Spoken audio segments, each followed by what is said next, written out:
मांगत तुलसीदास कर जोरे, बसहूँ राम सिय मानस मोरे। तुलसीदास जी अपने मन को समझाने की जिस यात्रा में निकले हैं, उसमें उन्हें बहुत कुछ कहना पड़ रहा है अपने मन से, बहुत कुछ। क्योंकि मन इतनी सुविधा से सुनता कहाँ है, उन बातों को कहाँ सुनता है सुविधा से जो उसे पसंद नहीं आती। अक्सर उनसे दूरी बनाकर रखता है, विमुख हो जाता है।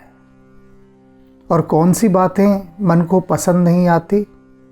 भक्ति मार्ग की।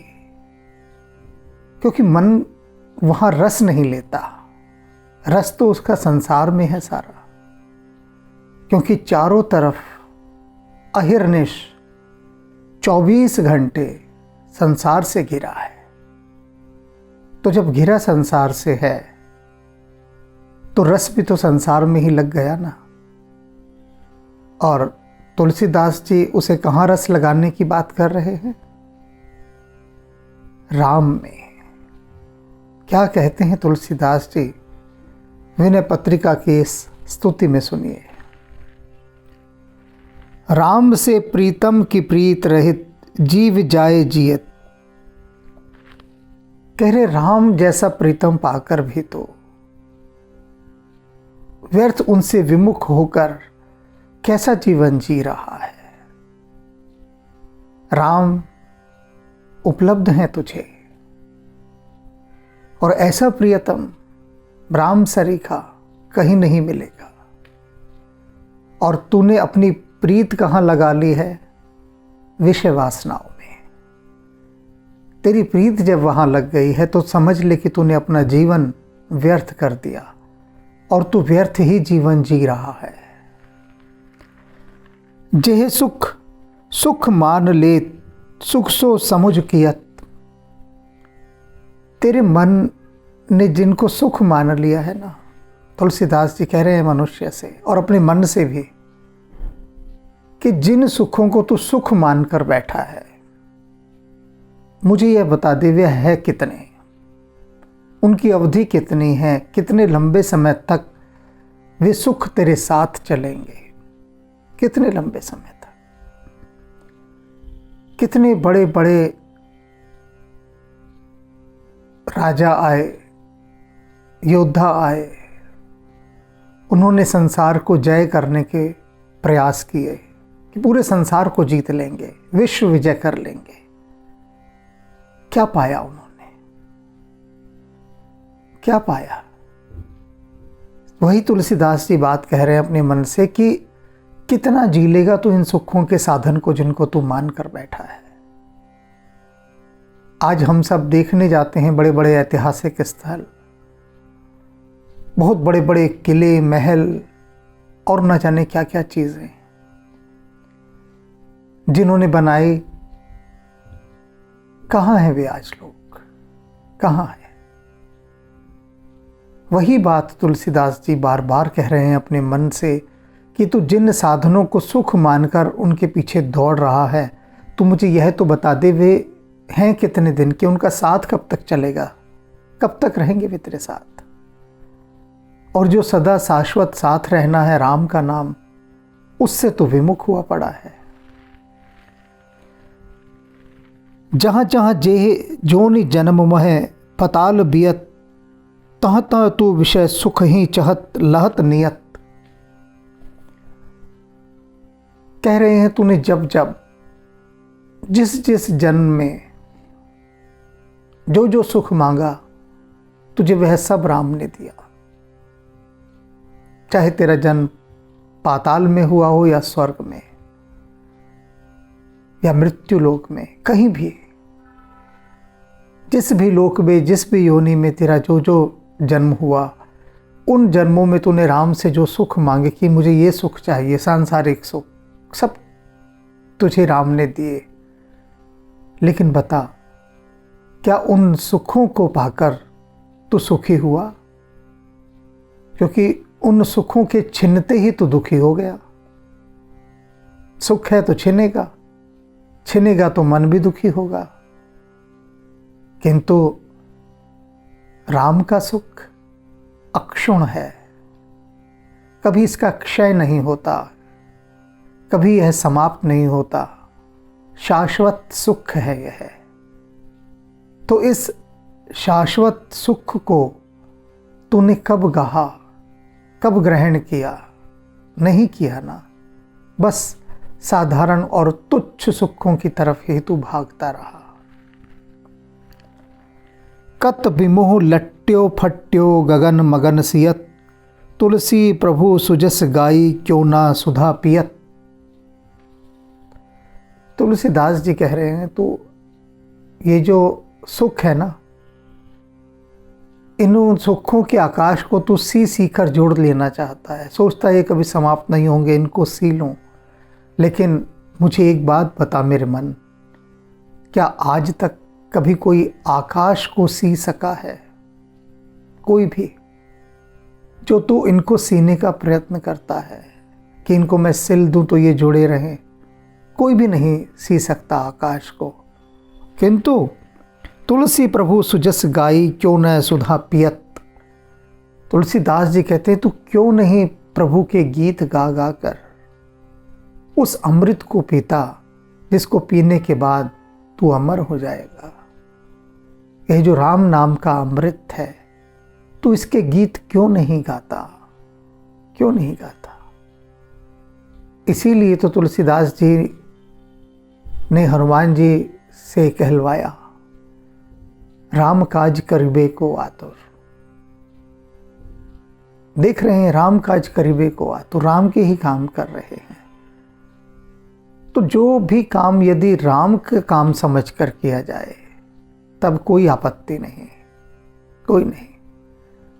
अब इन बातों से कोई यह ना समझ ले कि जो भी सुख के साधन हैं, सुविधाओं के साधन हैं, उन सब को हमें त्याग देना चाहिए और केवल राम राम जपते रहना चाहिए।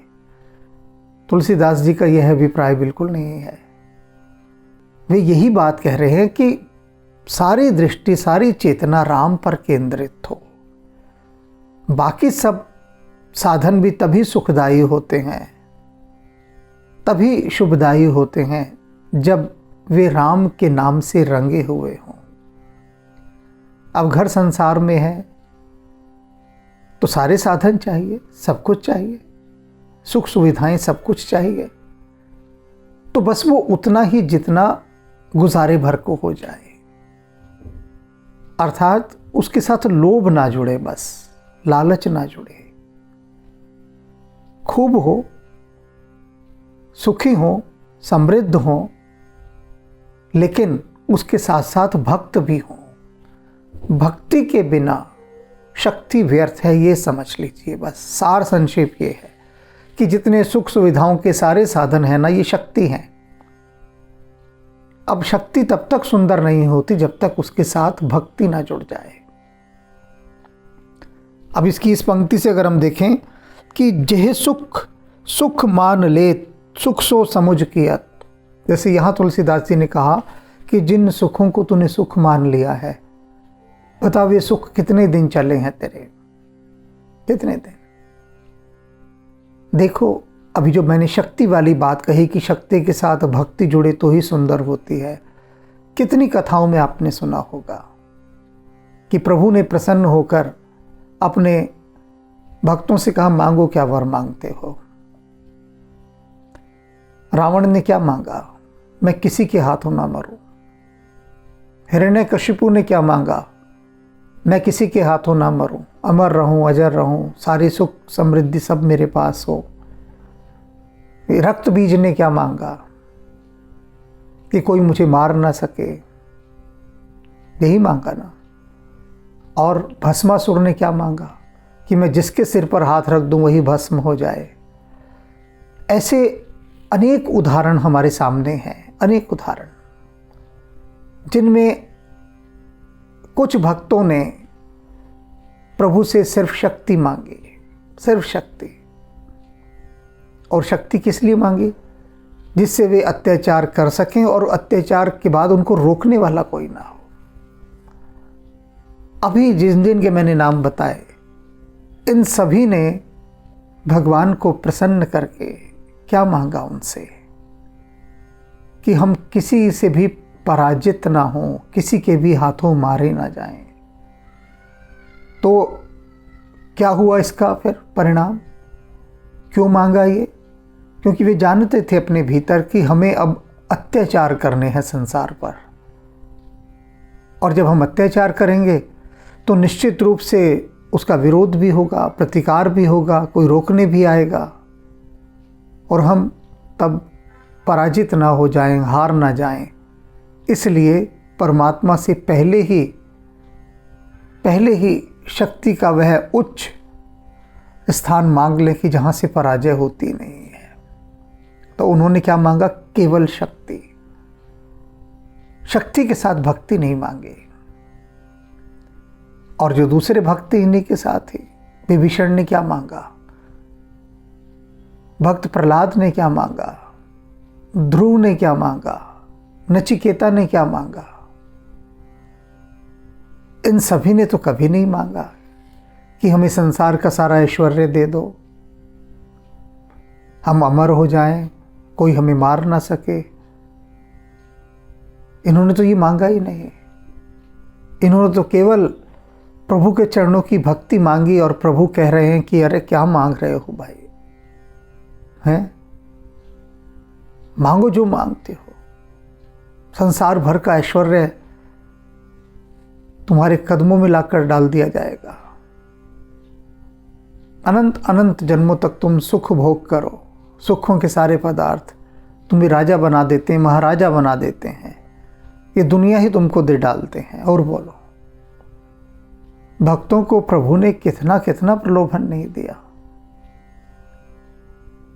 ये जो दुष्ट प्रकृति के भक्त थे, उन्हें तो मांगना पड़ा सब कुछ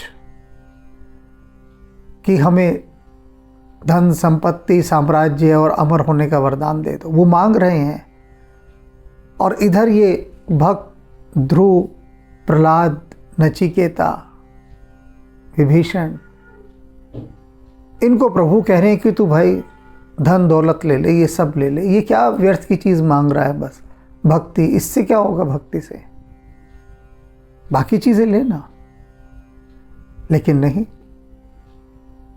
बाकी चीज़ें वो मांग ही नहीं रहे हैं। तो ये बड़ा गहरा विचारणीय प्रश्न है कि ऐसा क्यों हो रहा है, क्यों नहीं मांग रहे वे बाकी चीज़ें, किस कारण से? क्योंकि वो अमृत पीना चाहते हैं, राम के गीत गाकर अमृत पान करना चाहते हैं। उन्हें ये बात भली भांति समझ में आ चुकी है कि ये जो सांसारिक सुख हैं ये किसी काम नहीं आने वाले, किसी काम नहीं आने वाले। तो इसलिए अपनी जो प्रीति है, अपना जो प्रेम है, अपनी जो आसक्ति है, अपनी जो आस्था है, वह इन तुच्छ सांसारिक सुख सुविधाओं के साधनों पर न टिकाकर, मन की विषय वासनाओं पर न टिकाकर, हमें कहाँ टिकानी है? राम पर। राम पर ही हमें प्रीति लगानी है, क्योंकि राम से प्रीतम की प्रीति, राम जैसे प्रियतम की प्रीति अन्यत्र नहीं मिल सकती, और राम जैसा प्रियतम भी नहीं मिल सकता। तो यह बात अपने मन को हमें बारंबार समझानी है, बारंबार समझानी है।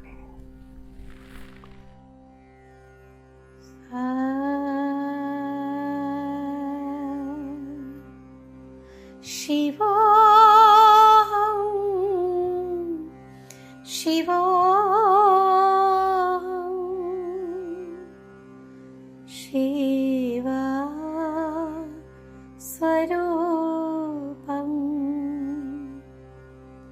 शिवोऽहं शिवोऽहं शिवा स्वरूपम्।